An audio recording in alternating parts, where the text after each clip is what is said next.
સ્વાધ્યાય 8.2 માં આપણે સરવાળા બાદબાકી ગુણાકાર અને ભાગાકાર વિશે સમય સંખ્યાના સરવાળા બાદબાકી ગુણાકાર અને ભાગાકાર વિશે સમજવાનું છે બરાબર। તો સૌપ્રથમ આપણે દાખલા નંબર 1 માં સમય સંખ્યાના સરવાળા કરો એવું છે, દાખલા નંબર 2 માં સમય સંખ્યાની બાદબાકી કરો એવી સૂચના છે।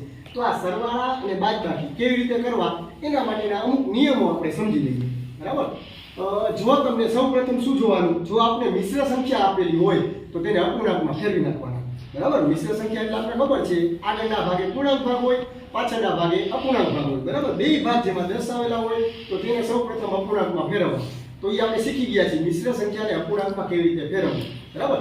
ત્યારબાદ દરેકના છેદ સરખા હોવા જોઈએ બરાબર। તો સરળતાથી સાદુરૂપ આપી શકાય અને જો છેદ સરખા ન હોય તો લસા લઈને અથવા તો ચોકડી ગુણાકાર કરી અને આપણે છેદ સરખા કરવાના પ્રયત્ન કરશું બરાબર।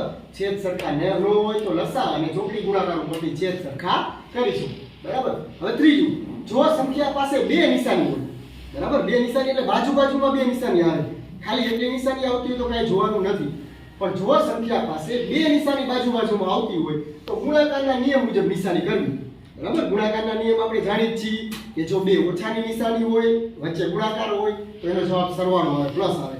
બે પ્લસની નિશાની હોય, એનો ગુણાકાર કરવાનો હોય તો જવાબ પ્લસ આવે। એક પ્લસની અને એક માઈનસની અથવા તો એક માઈનસની અને એક પ્લસની આમ હોય તો એની નિશાની માઈનસ આવે।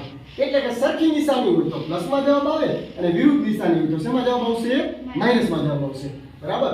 ત્યારબાદ શું કરવાનું છે, આપણે સાદુરૂપ આપવાનું, સરવાળો હોય તો સરવાળો કરવાનો, બાદબાકી હોય તો બાદબાકી કરવાનું, અને છેલ્લે જો અંશ અને છેદ ઉડતા હોય તો ઉડાડવાના છે। આટલા સ્ટેપ કરો એટલે સરવાળા અને બાદબાકી આપણા કમ્પ્લીટ થઈ જાય। આભાર બાળ મિત્રો।